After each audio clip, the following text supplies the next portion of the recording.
Bab 2861. Mempermainkanku. Saat Mileye sedang berbicara dengan Frenasi, lebih dari 100 orang Super Master sebelumnya kembali ke lapangan, dan semua orang membungkuk hormat kepada Frenasi. Frenasi memandang ke langit berbintang di kejauhan dan berkata, "Paman ketiga, sudah bisa." Mendengar ini, pria paruh baya di kejauhan tiba-tiba berhenti. Dia memandang Raja Yu di kejauhan, dengan sentuhan jijik di bibirnya. "Raja Yu, ini adalah harga atas kurangnya kredibilitasmu. Kamu jelas setuju untuk menandatangani perjanjian selama 1000 tahun, tapi kamu tiba-tiba menyesalinya. Jika itu masalahnya, maka semua orang akan mati." Raja Yu tampak garang dan marah. Pria paruh baya itu tersenyum menghina, berbalik dan menghilang. Ketika dia muncul kembali, dia sudah berada di depan Frenasi. "Ayo pergi." Frenasi mengangguk dan semua orang hendak pergi. Seolah memikirkan sesuatu, Frenasi tiba-tiba menatap Mileye dan tersenyum tipis. "Tuan muda Ye, apakah kamu ingin mempertimbangkan kembali tawaranku tadi?" Mileye sedikit terkejut, lalu tersenyum dan berkata, "Terima kasih Nona Frenasi atas kebaikanmu, tapi sayangnya, aku suka kebebasan." Frenasi tersenyum dan berkata, "Oke. Kalau begitu Tuan muda Ye, pergilah dulu." Mileye mengangguk. "Nona Frenasi, datanglah ke Akademi Guanxuan sebagai tamu jika kamu punya kesempatan." Akademi Guanxuan. Frenasi mengangguk kecil. "Baiklah." Mileye tersenyum dan berkata, "Sampai jumpa lagi." Setelah mengatakan itu, dia berbalik, terbang dengan pedangnya, dan langsung menghilang. Ketika dia muncul kembali, dia telah kembali ke alam semesta paralel. Melihat Mileye meninggalkan alam semesta dimensional seperti ini, Frenasi dan yang lainnya kaget. Pada saat ini, pria paruh baya di samping tiba-tiba berkata, "Gadis, siapa pemuda itu?" Frenasi tersenyum kecil, "Kami baru saja bertemu." Pria paruh baya itu mengangguk. Pria ini memiliki gaya yang luar biasa, sesuatu yang luar biasa. Frenasi tersenyum dan berkata, "Memang, aku harap kami bisa bertemu lagi." Setelah mengatakan itu, dia berbalik dan pergi. "Ayo pergi." Segera, sekelompok orang menghilang di kejauhan. Di belakangnya, wajah Raja Yu sangat muram, tidak tahu apa yang dia pikirkan. Mileye kembali ke tembok kota Xuancheng. Begitu dia kembali, Quincy muncul di hadapannya. Quincy melirik kehampaan, lalu berkata, "Apakah kamu pergi ke alam semesta dimensional?" Mileye mengangguk, "Ya." Quincy tersenyum dan berkata, "Apakah kamu menemukan sesuatu?" Mileye berkata dengan suara yang dalam, "Alam semesta itu berbeda dengan alam semesta kita." Quincy mengangguk, "Memang beda. Struktur ruang hampa di sana jauh lebih maju dari kita. Selain itu, cara latihan mereka di sana juga berbeda dengan kita. Tentu saja, meski cara latihannya berbeda, hasil akhirnya sama saja." Mileye mengangguk sedikit, lalu berkata, "Apakah kamu tahu klan Si?" Quincy memandang Mileye. "Tentu saja, mereka adalah salah satu dari 10 kekuatan super tandus kuno." Mileye tersenyum dan berkata, "Aku bertemu dengan seorang anggota klan di dunia klan Ciyuan, dan aku menemukan bahwa mereka benar-benar berani menyerang Raja Alam Semesta Dimensional." Quincy menggelengkan kepalanya dan tersenyum, "Biasa saja. Yang benar-benar bisa menakuti 10 kekuatan teratas, hanya alam semesta dimensional 7 dan di atasnya." Berbicara tentang hal ini, dia terdiam, lalu berkata, "Sebenarnya ini bukan hal yang baik. Karena alasan utama alam semesta dimensional menoleransi alam semesta paralel ini sekarang adalah karena perjanjian yang ditandatangani antara Kaisar Langit Kuno dan alam semesta dimensional 9, jika bukan karena pembatasan perjanjian itu, alam semesta dimensional pasti sudah lama menghancurkan alam semesta paralel.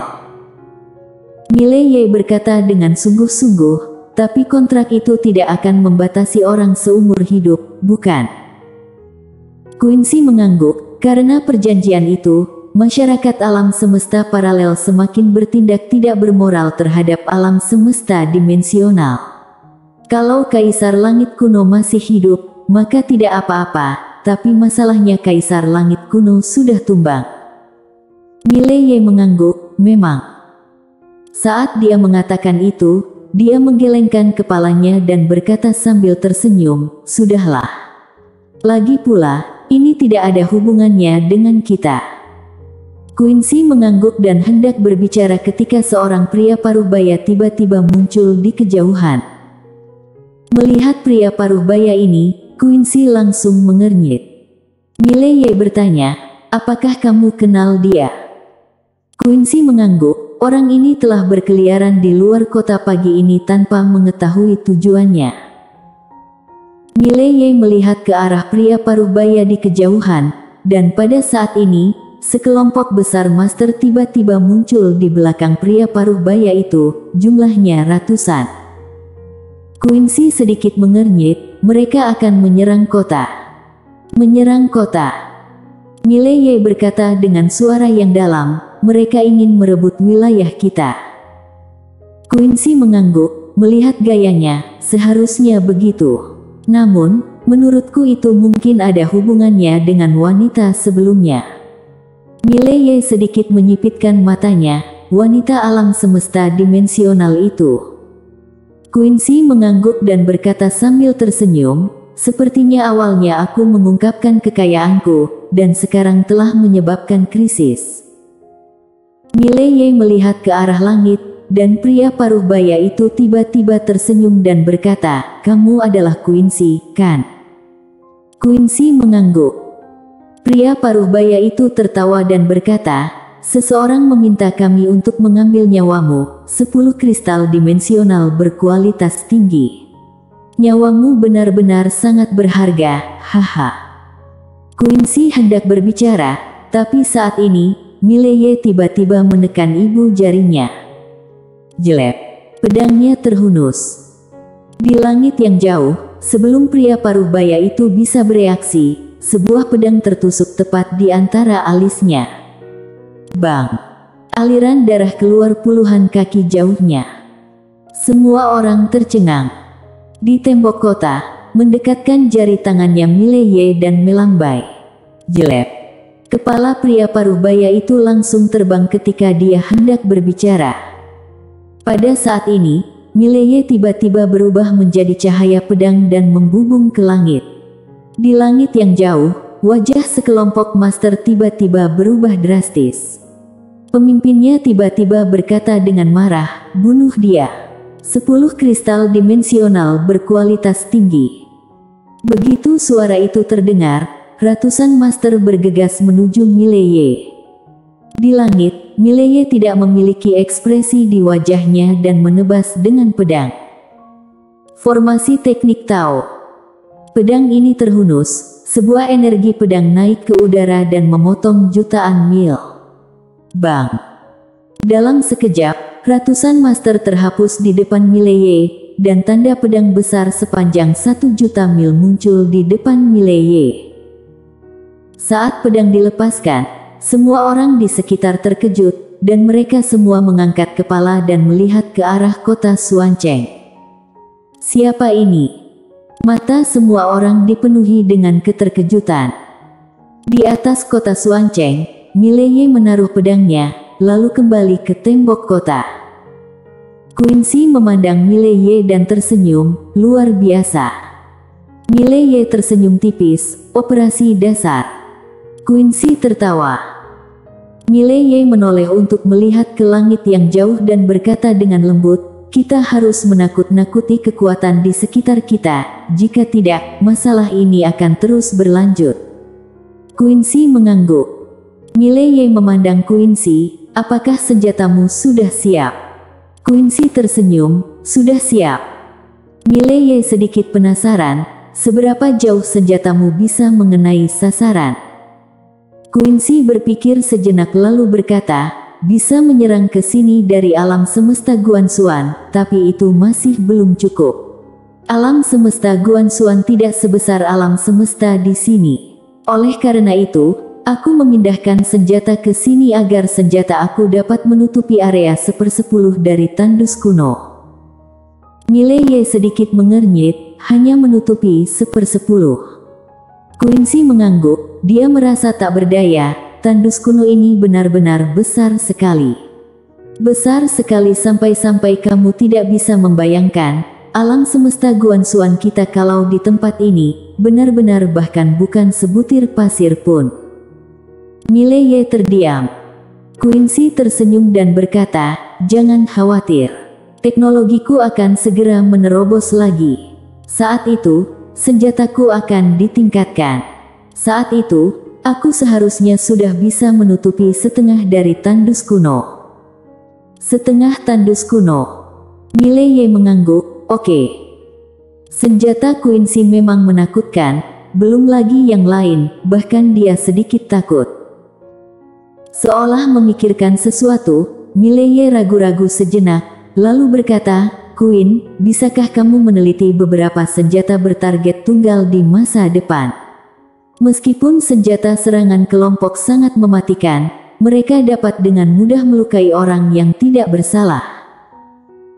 Senjata Quincy memang sangat mematikan sehingga jika satu peluru mengenai sasaran, bukan puluhan ribu orang yang akan terbunuh, melainkan puluhan juta bahkan ratusan juta orang. Ada orang yang pantas mati, tapi ada pula yang tetap tidak pantas mati. Ketika dia mendirikan akademi, tujuannya adalah untuk menciptakan zaman yang makmur, bukan untuk membunuh. Mendengar perkataan Mileye, Quincy mengangguk, aku juga sudah memikirkan masalah ini. Jangan khawatir, aku sudah mulai meneliti senjata serangan sasaran tunggal. Aku tidak akan pernah melukai orang yang tidak bersalah. Mileye mengangguk, oke. Quincy menggelengkan kepalanya sedikit, ini mungkin kekurangan senjataku saat ini. Aku tidak bisa mengendalikan penyebaran kekuatan. Tidak seperti kakakmu, dengan satu serangan pedang, ingin pemusnahan klan maka pemusnahan klan, ingin menghancurkan alam semesta maka menghancurkan alam semesta. Dia bisa mengendalikan kekuatan sesuka hati. Sungguh mengagumkan. Mileye tersenyum dan berkata, aku juga iri, haha. Quincy hendak berbicara, ketika dia dan Mileye tiba-tiba melihat ke atas. Di langit yang jauh, seorang lelaki tua sedang menatap mereka. Melihat adegan ini, Mileye sedikit mengernyit. Quincy tiba-tiba berkata, mereka dari kota Dakian. Mileye menoleh untuk melihat Quincy, kota Dakian. Quincy mengangguk, jaraknya hampir 1 juta mil dari kita. Itu juga merupakan kekuatan dari luar. Butuh banyak kerja keras untuk merebut kota Dakian dan mendapatkan benteng. Saat dia mengatakan itu, dia menggelengkan kepalanya dan tersenyum. Dalam keadaan normal, mereka baru saja membangun pijakan dan tidak mungkin menjadi musuh kita. Hanya ada satu penjelasan, itu masih wanita alam semesta dimensional yang sama. Wanita berbaju putih itu. Mendengar ini, Mileye mengerutkan kening. Quincy menambahkan, saat dia melihat aku punya 10 raja kristal, dia pasti mengira aku punya lebih banyak kristal dimensional, jadi dia ingin main-main denganku. Mileye tiba-tiba bertanya, apakah kamu punya informasi tentang wanita itu? Quincy menggelengkan kepalanya, aku belum menyelidikinya. Saat dia mengatakan itu, dia melihat ke arah Mileye, kamu. Pada saat ini, langit di kejauhan tiba-tiba bergetar, dan detik berikutnya, sebuah kapal semesta besar perlahan melayang keluar. Saatnya membuang sampah lagi. Mileye dan Quincy menengadah ke langit. Saat kapal semesta perlahan melayang turun, lelaki tua di langit tidak jauh dari sana tiba-tiba menjadi bersemangat. dan di belakangnya, sekelompok master perlahan-lahan muncul. Saatnya mengambil tindakan. Mileye sedikit mengernyit. Dia melihat ke kapal semesta. Pada saat ini, seorang wanita perlahan keluar. Itu adalah wanita yang dulu. Di kejauhan, lelaki tua itu tiba-tiba berkata dengan hormat, "Salam pengurus Zhang." Saat suara itu terdengar, orang-orang di belakangnya memberi hormat serempak. Wanita dengan rok putih menatap Mileye dengan cibiran di bibirnya. Pada saat ini, Mileye di tembok kota tiba-tiba menghilang. Detik berikutnya, mata wanita dengan rok putih itu tiba-tiba menyusut, dan dia hendak mundur. Jelek. Pedang biru gaib menembus alisnya. Mileye memandang wanita berbaju putih yang keheranan di depannya. "Kamu suka membuat masalah, bukan? Kamu bahkan tidak mengenalku, tapi kamu berani macam-macam denganku. Siapa yang memberimu keberanian?" "Majikan Pena Kebenaran Agung. Majikan Pena Kebenaran Agung." Wanita berpakaian putih menatap langsung ke arah Mileye. "Kalau bunuh aku maka akan menghancurkan 10 klanmu." Bersambung.